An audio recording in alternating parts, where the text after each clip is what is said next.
coming off a disappointing 2023 season where the Gamecocks went just 5-7, South Carolina faced a lot of questions heading into 2024. Their answer? The best season yet under Shane Beamer. The Gamecocks went 9-4, winning 6 straight games to end the regular season, including another win over their rival in Clemson, before they ultimately lost to Illinois in the Citrus Bowl.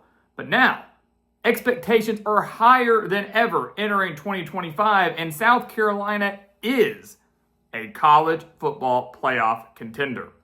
So welcome back to the Gridiron Expert, guys. Ready to talk about the South Carolina Gamecocks. A fantastic story last year, could be an even better story this year. As always, please continue to like, comment, subscribe, share our videos, and check out everything down in the description below. That includes our website, thegridironexpert.com, home to our expert picks, home to our newsletters, home to tons of exclusive content to help you get through this offseason. We want you to subscribe and hit that notification bell so you don't miss out on any content we have coming your way over the next few months, because the season never dies. It never ends here at our channel. We're producing nonstop content with you and for you to help you get through the offseason up until the start of the regular season. Really, for us, it's the start of prediction season, which is only a few months away. So stay tuned for that. And again, become a member of our GE Nation. We'd love to have you.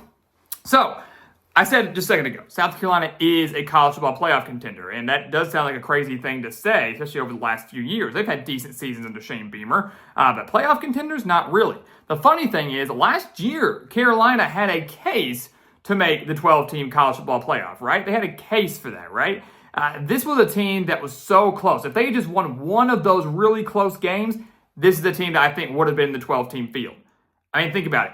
They had 3 of their 4 losses come by a combined 9 points. Carolina lost by 3 to LSU, some would say in controversial fashion. They lost by 2 to Alabama in Tuscaloosa, only lost by 4 to Illinois in their bowl game. The only game they were really outplayed and outmatched was when they lost by 24 to Ole Miss. That was the only game you can look at and go, yeah, that was just a clunker. That was a bad one. They probably should have beat LSU. They probably should have beat Alabama. And then obviously, if they had done even just one of those, they wouldn't have played Illinois in a bowl game. They very well probably would have been in the college football playoff, because it was a top 15 team heading into the postseason. Just barely missed out. But so did Alabama, so did Ole Miss. But this is the Carolina team now that has all the pieces ready to redeem themselves, to maybe find a way to win those close games, to beat the top dogs in the conference, and make a run to the playoff. And we'll start with the biggest part of this team, and that's their quarterback in Lenora Sellers, who is a legitimate Heisman Trophy contender and candidate in 2025. Threw for over 2,500 yards, 18 touchdowns last year with the Gamecocks, rushed for over 670 yards and 7 touchdowns. He's a guy that's got ridiculous talent. Some people may be comparing him to a Cam Newton type quarterback. He has an opportunity to take an even bigger step forward in year 2. So he was good last year. He was good. The scary thing is he can be even better, and probably will be even better in year 2. Now he's got a new offensive coordinator in Mike Shula, who hopefully can work with Sellers on his just overall consistency and accuracy and just pocket awareness. But this is an offense that I'm really excited to watch, and a quarterback that I'm really excited to watch this season. Because yes, while they do have Sellers, they do lose Rocket Sanders. That's a big loss. But Rasul Faison comes in over 1,100 yards with Utah State last year. He's going to be running behind a very solid offensive line that didn't lose too many key pieces at all. The offense, in my opinion, is not an area on South Carolina's team they're going to have to worry about too much. They've got all the pieces there to be one of the most electric offenses in the SEC. It's the defense that they may struggle a little bit, or the defense that requires the most work. Man, South Carolina had some great players last year on the defensive side of the ball, but now they lose tons of those players. They lose Nick Emenwari at safety. They lose TJ Sanders. They lose Kyle Kennard, who was just one of the best defensive players in the country. They lose Debo Williams at linebacker. They lose Demetrius Knight. So many losses on the defensive side of the ball for the Gamecocks. And you have to ask Shane Beamer, how quickly can you replace those guys? How quickly can you find guys, whether it's guys that are waiting in the wings, guys coming into the transfer portal, that can fill those voids and keep South Carolina as an elite defensive team? Yes, they did add guys like Sean Murphy from Florida State at linebacker. They added Jalen Brown in from Missouri. But those are only a couple players, and those are still a lot of holes that they've still got to fill. And as we've seen in this world of college football, great transfers come in, and you think they're going to be impact players. They don't always pan out. So how quickly do the transfers gel? How does the new look defense, how long does that take for it to come together for South Carolina? That's the question we have to ask ourselves. I believe the offense gives them a chance in every game with the Norris Sellers. The defense has talent.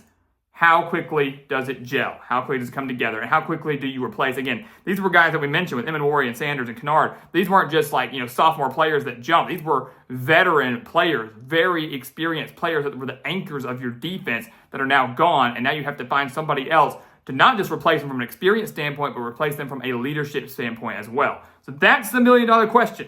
But the good thing for South Carolina is this. Life in the SEC is tough, and once again, they've got a relatively tough schedule. But it could be worse. They opened the season in Atlanta against Virginia Tech. I think right now, many people would consider that a win. Virginia Tech, a very disappointing team in 2024, facing a lot of questions of their own heading into 2025. Carolina, definitely the better team right now on paper. Again, we're not predicting games right now, but I think most would predict that to be a win. An intriguing game, though, nonetheless, to kick off the season. If you look at the home slate, they got a lot of good home games coming up. They host Vanderbilt, who is no longer a pushover in the SEC.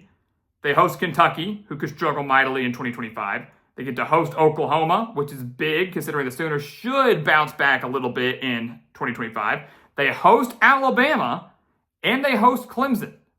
So those last two games, to me, are massive. I know Clemson will not affect them when it comes to SEC championship standings, if Carolina's in the hunt for that, but it could affect them when it comes to making the college football playoff. They get to host the Tigers, and it's been proven that South Carolina can win in Death Valley. And they host Alabama, who they probably should have beat in Tuscaloosa last year, again, only losing by 2 points. So a very, very favorable home slate for the Gamecocks. And that's just conference games. Got a couple other cupcake teams in there, too, that the Gamecocks should take care of.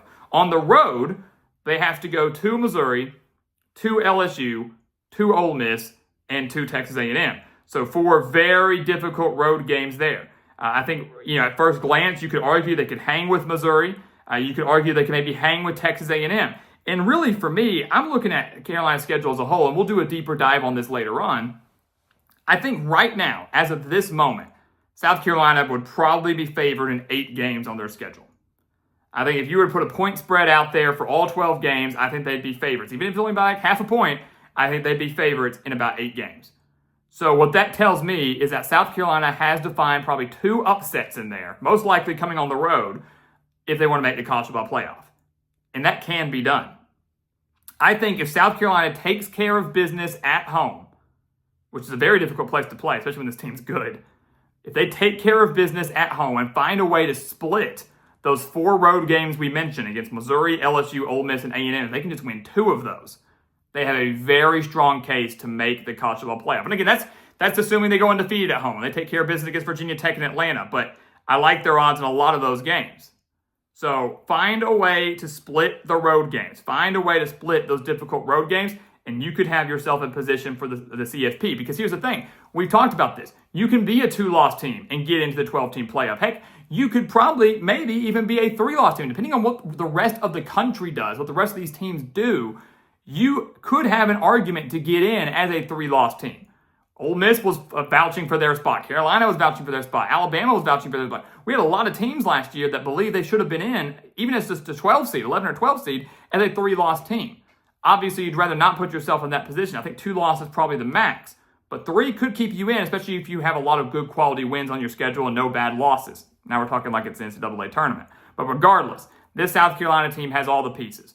Last year was the best year yet under Shane Beamer. 9-4 for the Gamecocks. Despite losing their bowl game, they have a lot of momentum coming into the season, a lot of high expectations. They've got the quarterback to lead them. They've got the coach to lead them. And honestly, for me, they've got the schedule that could benefit them, especially with those home games. Do not sleep on South Carolina. They're a preseason top 25 team. I expect they will remain there for the majority of the season. And do not be surprised to see them as one of the final 12 teams in the college football playoff. So guys, as always, thank you so much for watching us here at the Gridiron Expert on YouTube. Make sure to continue to like, comment, subscribe, share our videos, and of course, check out everything down in the description below. Our website, thegridironexpert.com, home to the expert picks and the newsletters and tons of exclusive content there to help you get through this offseason because, again, here at our channel, the season never dies. All the more reason to like, comment, subscribe, and hit that notification button. And once again, guys, as always, thank you so much for watching, and we'll see you next time right here on the Gridiron Expert. Yeah.